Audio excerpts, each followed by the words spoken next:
श्री मोदी जी मेरे लिए श्री राम से कम नहीं है। नहीं, मैं ये कहता हूँ बटन दबाओ हंस के, जीत के आएंगे मस्के।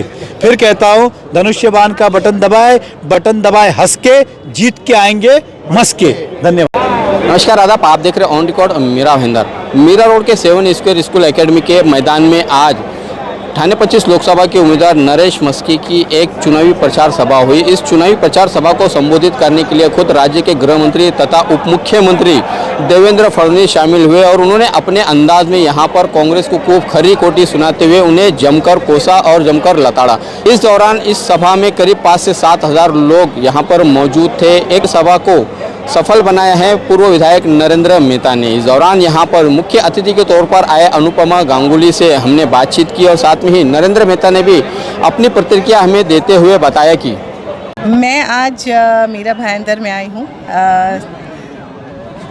नरेंद्र मेहता जी के यहाँ पर। इन्हें मैं अपना बड़ा भाई मानती हूँ और ये फैमिली है, तो मैं इनके यहाँ पर आई हूँ। और मेरी पहली राजनीतिक सभा अगर हुई है तो इनके यहाँ से हुई है, इनके आशीर्वाद से हुई है। तो मेरे लिए बहुत महत्वपूर्ण पल है।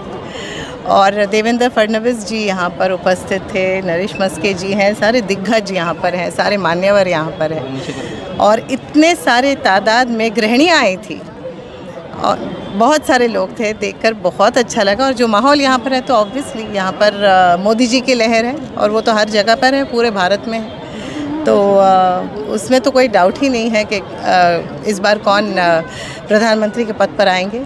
लेकिन बस ये है कि इस बार हम सबको इतनी कोशिश करनी है कि मोदी जी इस बार 400 पार हम कर सकें। आपने अपने भाषण में अभी कहा था कि आप राम जी को नरेंद्र मोदी जी में देखते थी। क्या थोड़ी की बात होती है मेरे लिए या फिर हर माँ के लिए जिसका बच्चा इस देश में सुरक्षित महसूस करता है। एक समय था जब हम घर से निकलने के लिए डरते थे, मॉल्स में तक जाने के लिए डरते थे कि पता नहीं कहाँ पर कुछ हो जाए, कुछ दहशतवाद हो जाए। लेकिन एक माँ के नाते जो मेरे बच्चे को सुरक्षित रखे वो मेरे लिए भगवान से कम नहीं है। तो श्री मोदी जी मेरे लिए श्री राम से कम नहीं है।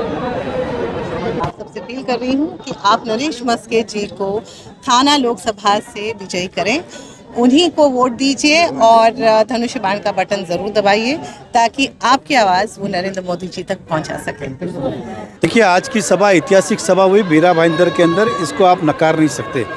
यहाँ तक कि कुर्सियाँ तक बैठने के लिए नहीं थी। आज इतनी बड़ी सभा को देवेंद्र फडणवीस जी ने संबोधित किया और जनता की उपस्थिति चालू दिन में 5 बजे की सभा ये दिखाती है कि सभी का समर्थन नरेंद्र मोदी जी को है और नरेश मस्के जी को है। और मैं सभी शहरवासियों का धन्यवाद व्यक्त करता हूँ। मैं शहर की जनता को यही कहूँगा कि नरेंद्र मोदी जी का सपना है अब की बार 400 पार।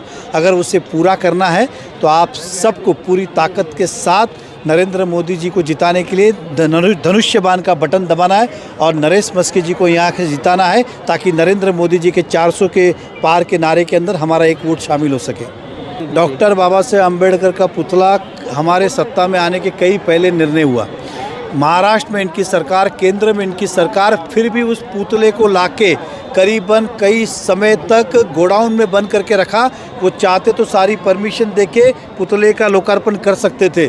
और हमें जो बात बताते हैं संविधान की बात और डॉक्टर बाबा साहेब अम्बेडकर प्रति कर सम्मान और श्रद्धा की बात, तो हमें तो कम से कम ना के आप ही वो लोग ये कांग्रेस और राष्ट्रवादी वाले, शरद पवार राष्ट्रवादी, जिन्होंने डॉक्टर बाबा साहेब अम्बेडकर के पुतले को कई समय तक गोडाउन में बंद करके रखा था।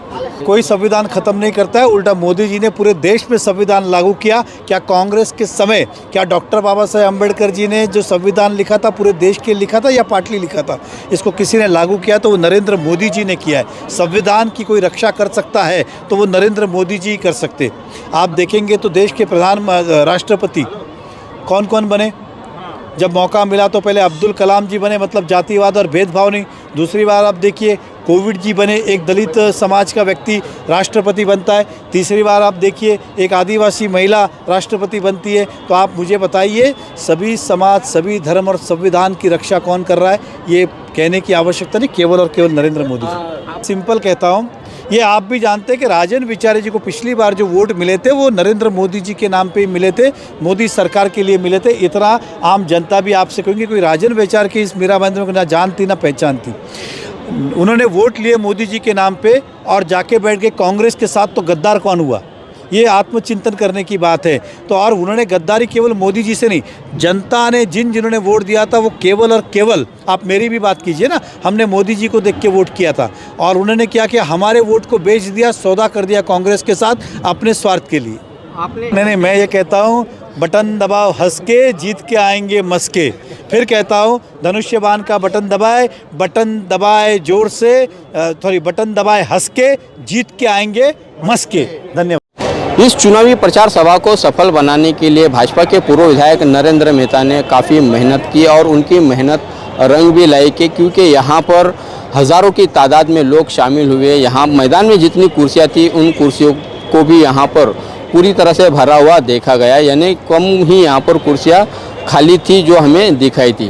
एक तरह अगर देखा जाए तो नरेश मस्के जिस तरह से प्रचार और प्रसार में अपने आप को झोंक दिए है, भारतीय जनता पार्टी ने अपने आप को मीरा भाईंदर शहर में झोंक दिए है, उसी तरह से अगर हम राजन विचारे के प्रसार और प्रचार को देखते हैं तो वो काफ़ी पीछे हमें दिखाई देते हैं। तो कहीं ना कहीं प्रचार और प्रसार में राजन विचारे जो शिवसेना उबाटा के उम्मीदवार है वो कम पड़ते हुए दिखाई दे रहे हैं। अब इसका असर तो आने वाली 20 तारीख को ही पता चलेगा कि लोगों में किसने अपनी जगह बनाई है, किसने अपनी छाप छोड़ी है और लोगों की पहली पसंद कौन है। आप देख रहे हैं कैमरामैन आरिफ कुरैशी और साबिर शेख के साथ ऑन रिकॉर्ड मीरा भाईंदर। धन्यवाद।